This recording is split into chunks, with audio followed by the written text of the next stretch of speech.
So if I listen to the question well, your questioner says that, and I'm quoting his words, he says that he has heard that Obour was given permission to bury his father, which person is believed to have died of COVID-19. There are three key elements in that question.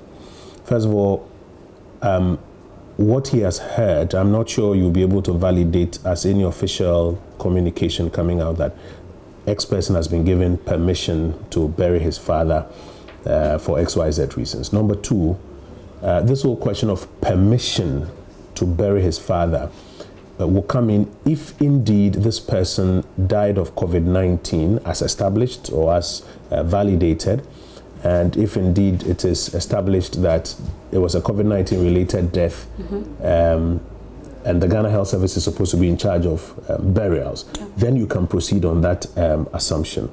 As I sit before you now, I do not have any brief that says that Obour's father is validated to have been a COVID-19 related death. Do you have any such validation? That's what we're told, because unless you're telling us now that that is in doubt, that Obour's father did not die of COVID-19. No, I'm not saying that. I'm saying that I do not have any brief to that effect. Do you have a brief to that effect? That's what we've been told. By who? Of course. And we've checked with the Ghana Health Service, and what we're told, we've checked with the Ridge Hospital where the father was and all, where he was kept, where he died actually. And we're told that the Ghana Health Service, together with Ridge and the Accra Metropolitan Assembly, supervise that exercise. The Ridge handed over the body to the Accra Metropolitan Authority, which is the Public Health Directorate of the AMA, and they supervised the burial from what we've gathered. So this is a burial that was, from your sources, this is a burial that was supervised by the Ghana Health Service. And the Accra Metropolitan Assembly. Well, I do not have a brief to that effect as I speak to you. So operating on your brief, that this is a burial that was supervised by the Ghana Health Service and the Accra Metropolitan Authority or Assembly, it will be possible to interrogate whether they did it in accordance with plan or any plan was breached. Now, the second thing is whether indeed there was a funeral, because what is allowed is private burials of not more than 25 persons. Is that what happened? I don't have the facts. I've been in a lot of meetings all over the weekend. I don't have those facts. So was it a private burial of not more than 25 persons, or did they have a funeral? I'm sure my producers will let us call for that report by my colleague Iraso Sasare-Donko shortly, and then we can... They won't even derogate from my submission, but it will be good to have that.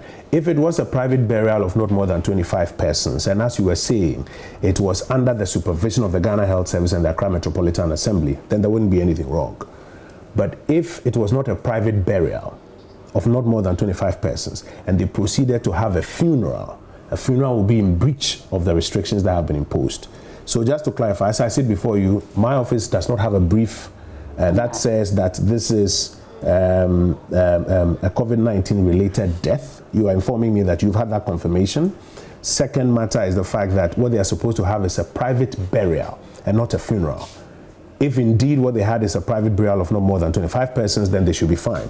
But if they proceeded to exceed those 25 persons, or they proceeded to have a funeral, then they will be in breach of the restrictions, and the security agencies will have to act accordingly. It's clear what the reporter on the ground is saying, that though the local health authorities say they don't have a brief on it, just like how I'm telling you, my ministry doesn't have a brief on it, and I like to speak to what I have briefs on.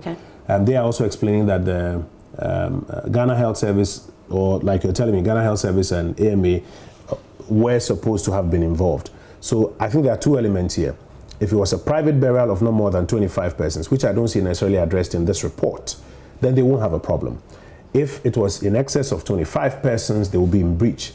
If they proceeded to have a proper funeral where they sit down and they have all of this elaborate, what we call in tree drinking of the sikansa and all of those ones, then they will be in breach. If it wasn't and it was just the burial, then they will not be in breach. So it will be important for the elements to be examined to come to a certain position on it. So we'll wait.